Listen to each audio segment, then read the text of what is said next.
Bonsoir à tous, bienvenue dans cette édition d'information. Les titres: cas de Guinée établi à l'étranger. Le ministre des Affaires étrangères, de l'intégration africaine et des Guinéens établis à l'étranger était face à la presse ce jeudi. Dr Maurice Sandan Kouyaté a expliqué le contexte et les conditions des personnes concernées par la vague d'expulsion des Guinéens en Allemagne. Il a également annoncé l'ouverture d'enquêtes sur les cas des ressortissants déjà retournés au pays. Le coup de balai se poursuit dans l'arène politique guinéenne. Les partis politiques légalement constitués ont jusqu'au 25 mai 2026 pour se conformer à la loi organique adoptée le 21 novembre 2025 par le Conseil national de la transition sous peine de dissolution. Les détails à suivre. Et puis, ce n'est plus un secret pour personne. La Guinée compte plus de 25 000 lieux de culte contre 5 531 infrastructures de santé et 15 305 établissements éducatifs. Des chiffres révélés par les résultats préliminaires du RGPH4. Comment ces infrastructures sont réparties sur le territoire national? La réponse, c'est dans ce journal. Voilà pour les titres.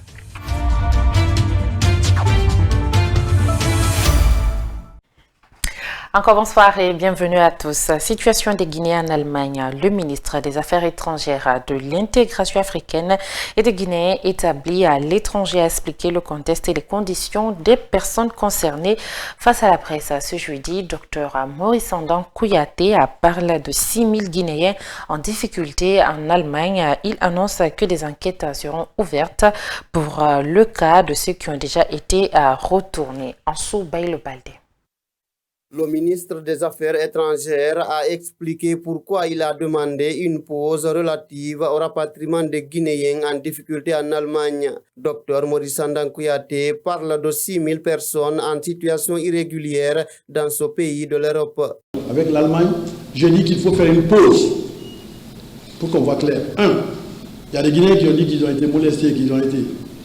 On va enquêter ensemble pour voir si ça a été fait et pour qu'on condamne ceux qui l'ont fait. Et deuxièmement, nous allons continuer à discuter pour voir comment nos relations peuvent être bonnes dans l'application de cela, que toutes les deux parties soient satisfaites. C'est ça la diplomatie. Il explique par la même occasion les personnes concernées dans cette situation. Ce ne sont pas des expulsions n'importe comment. J'ai expliqué, et l'ambassadeur est là, que ceux qui viennent ici, ce sont ceux qui ont épuisé tous les recours. Il ne reste plus qu'à rester en prison ou à être renvoyés dans leur pays. Nous avons choisi de les accueillir. Depuis 4 ans, ils sont 120. Le chef de la diplomatie guinéenne rassure que la Guinée ne conditionne pas le retour des Guinéens par des moyens financiers. Les Guinéens qu'on rapatrie, parce qu'ils sont à la limite de leur recours, sont des Guinéens, ils ne sont pas des Allemands.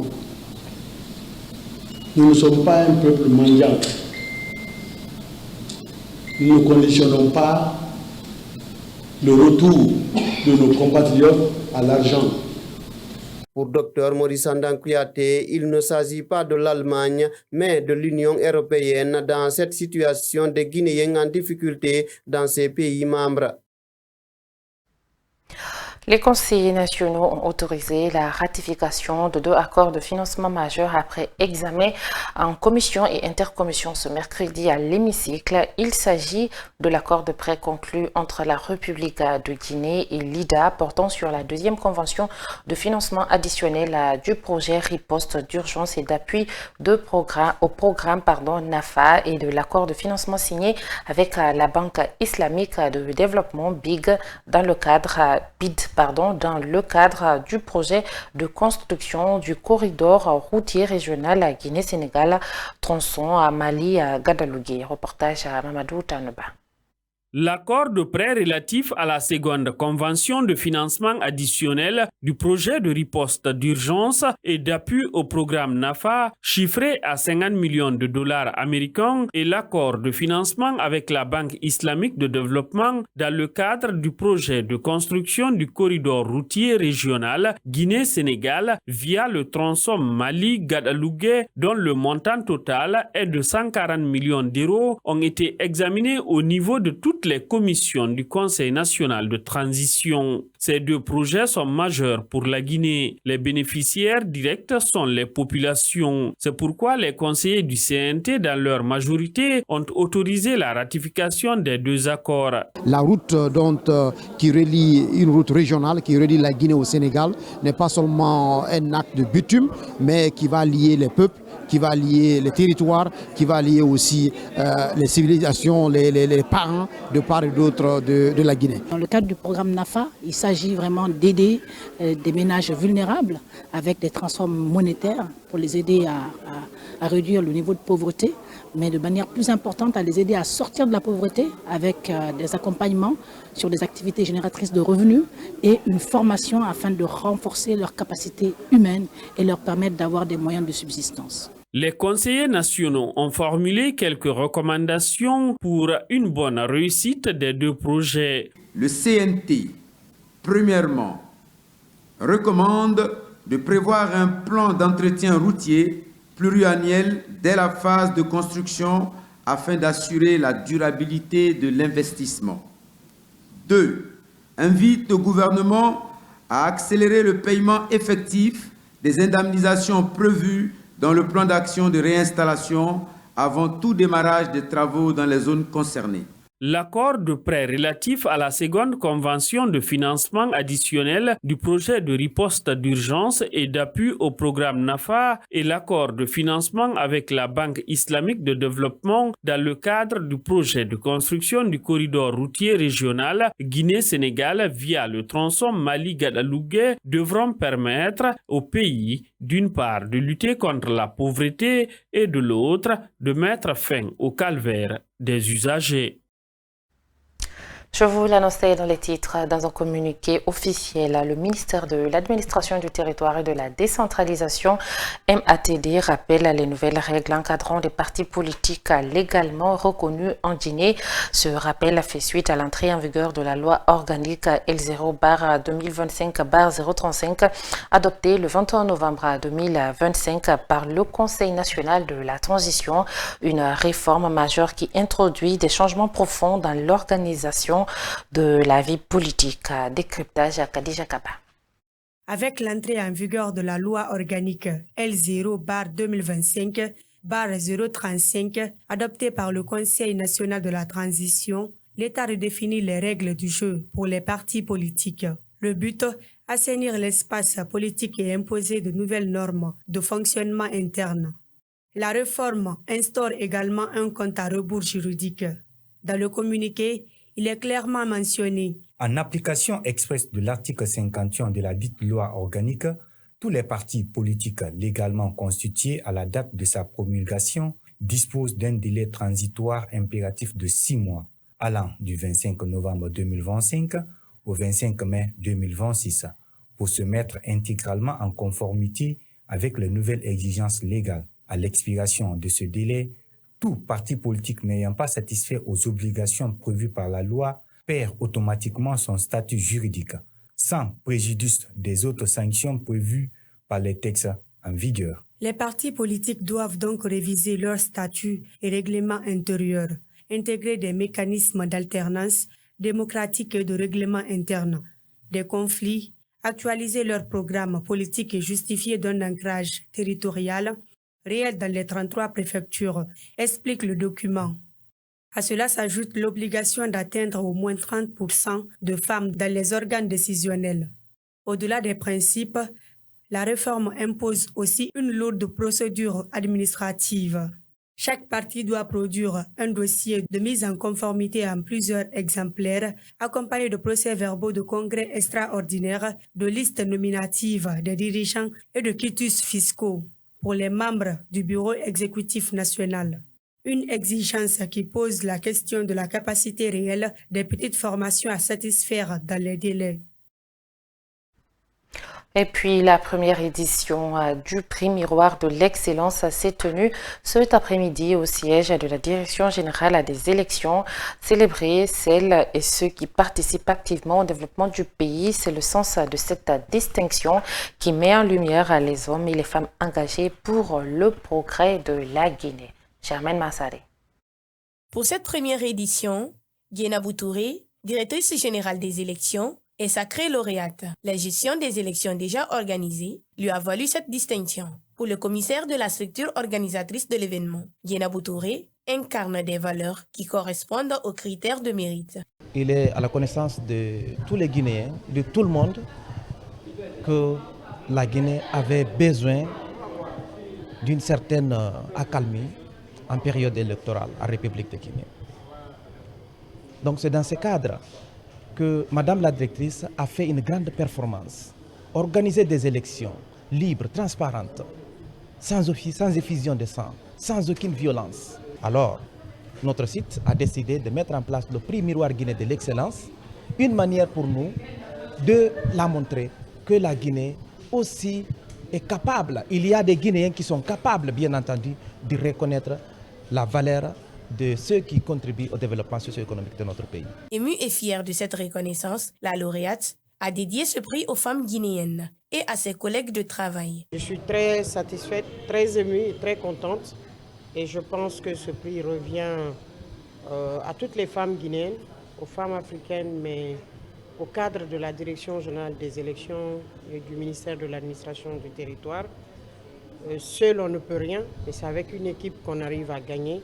En tout cas, merci à la presse, merci à la société civile guinéenne, merci à tous les acteurs du processus électoral pour leur implication, pour leur reconnaissance, mais également je les prie de continuer à nous assister, à nous accompagner pour les prochaines échéances. À travers cette première édition, le prix Miroir de l'excellence entend se positionner dans la durée et la continuité pour valoriser les acteurs qui contribuent au développement de la Guinée.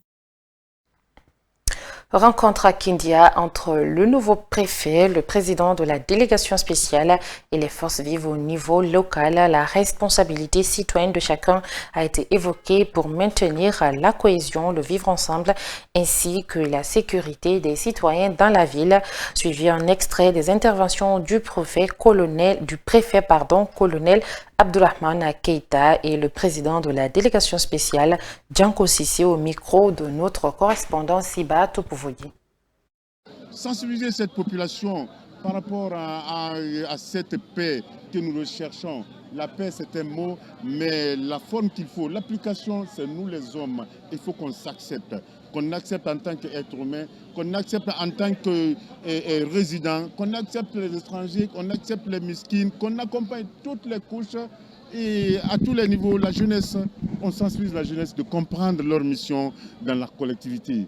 Voilà que Kindia a reçu, comme les sous-préfectures, le nouveau préfet. Alors vous avez vu le contenu, vous avez vu l'harmonie. Alors dans la salle, alors tout s'est très bien passé. Alors les leçons ont été données, on a compris que notre préfet vient de loin et il a une formation solide par rapport à la mission qu'on lui a confiée. Parce que pendant belle lurette, il est préfet, comme ça a été signalé à Koya, à Bofa, à Koundara et autres, et encore aujourd'hui Dieu fait qu'il soit avec nous à Kindia. La relocalisation des marchés d'Igarpi dans les 13 communes de Conakry était au centre d'une récente rencontre entre la primature et les responsables locaux. Le Premier ministre Amadou Oriba a échangé avec les autorités communales sur les solutions de réinstallation des commerçantes affectées. À Tombolia, la recherche de sites d'accueil reste difficile, tandis qu'à Anta, les femmes d'Igarpi poursuivent leur activité à ciel ouvert dans l'attente d'un marché plus adapté. Mohamed Lamine Dafé. Le président de la délégation spéciale de la commune urbaine de Tomboulia, Mondjour Chérif, était présent à la rencontre tenue à la primature avec le Premier ministre. Les échanges ont essentiellement porté sur la localisation et la modernisation des marchés touchés par les opérations de déguerpissement qui ont eu lieu ces derniers temps dans toutes les communes de Conakry. La réunion qui a été présidée par M. le Premier ministre consistait à nous exhorter tous à faire en sorte que ces femmes soient recasées. Si avec cette rencontre de la primature, des sites qui devront abriter des marchés de certaines communes comme Matoto, Matam, Sanouya et d'autres ont été identifiés, le cas de la commune de Tombolia semble poser des difficultés. Dans notre cas, à Tombolia, ce n'est pas très facile. Nous sommes en train d'œuvrer à aller sur des pistes que l'administratrice générale des marchés nous a offertes, à savoir qu'à l'intérieur des marchés même, il y a des espaces occupés par des conteneurs qui sont fermés, des kiosques, et il n'y a aucun occupant. Depuis le déguerpissement, l'amertume est totale chez les vendeuses. Elles sont exposées aux rayons du soleil ardent. Nous remercions les autorités. Là où nous sommes, nous souffrons. Mais on ne peut que rester derrière leurs décisions. Nous n'avons pas de place.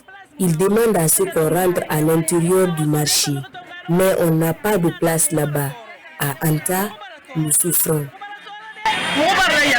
Le président de la délégation spéciale de Tombolia demande par ailleurs aux femmes vendeuses du marché Antag de prendre leur mal en patience, le temps de trouver un site digne de nom.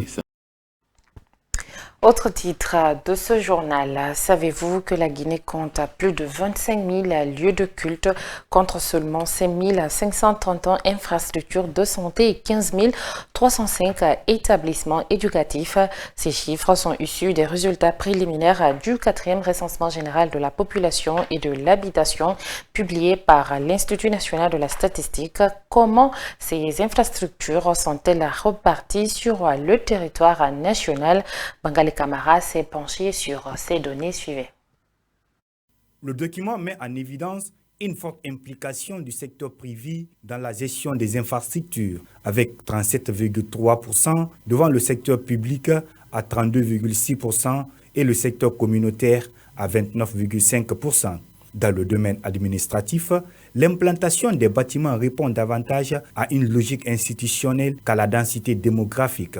On compte 1174 édifices publics contre 2261 du privé. Cette répartition révèle un déséquilibre territorial. Certaines zones fortement peuplées restent sous-dotées en services publics de proximité en Guinée.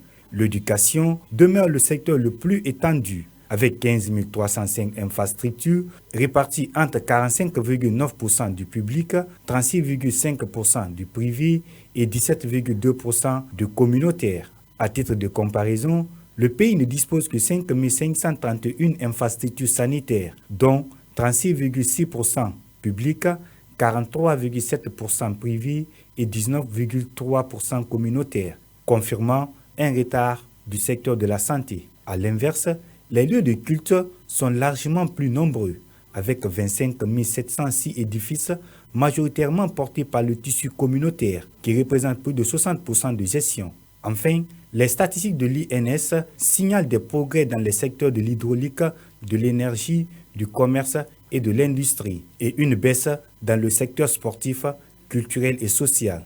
Mais ces améliorations restent illégalement réparties selon les territoires, illustrant une dynamique de développement encore fragmentée. Et pour finir, l'AS Kaloum a été sanctionné par la Ligue guinéenne de football professionnel suite à l'incident survenu au stade Petit Souris de Nongo lors du match contre le AFIA, comme temps pour la 17e journée du championnat national. La commission normes éthique et discipline de l'institution a condamné le club à payer plusieurs millions de francs guinéens. La nouvelle est tombée dans la soirée de ce mercredi. Moussa Kamara.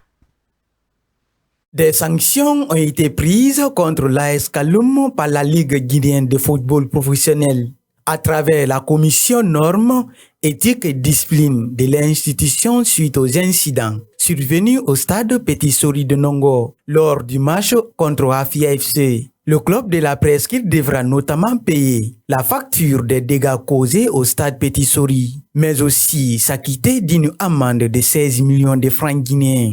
Un huis clos pour 4 matchs à domicile du club AS Kaloum, en raison de la récidive constatée, précise le communiqué de la Ligue guinéenne de football professionnel. En cas de non-respect des obligations et procédures applicables au huis clos telles que prévues par les règles de l'institution, la commission se réserve le droit de prononcer toute sanction supplémentaire appropriée. L'interdiction d'accès des supporters du club AS Kaloum aux matchs disputés à l'extérieur pour le reste du championnat national Ligue 1 du COPRES saison 2025-2026. Le remboursement intégral de la facture établie par la direction du stade Petit Sori de Nongo au titre des dommages matériels causés dans un délai de 8 jours à compter de la notification de la présente décision. En cas de non-exécution du point 3 de la présente décision, le club AS Kaloum ne pourra prendre part à aucun match du championnat national de Ligue 1 du COPRES saison sportive 2025-2026.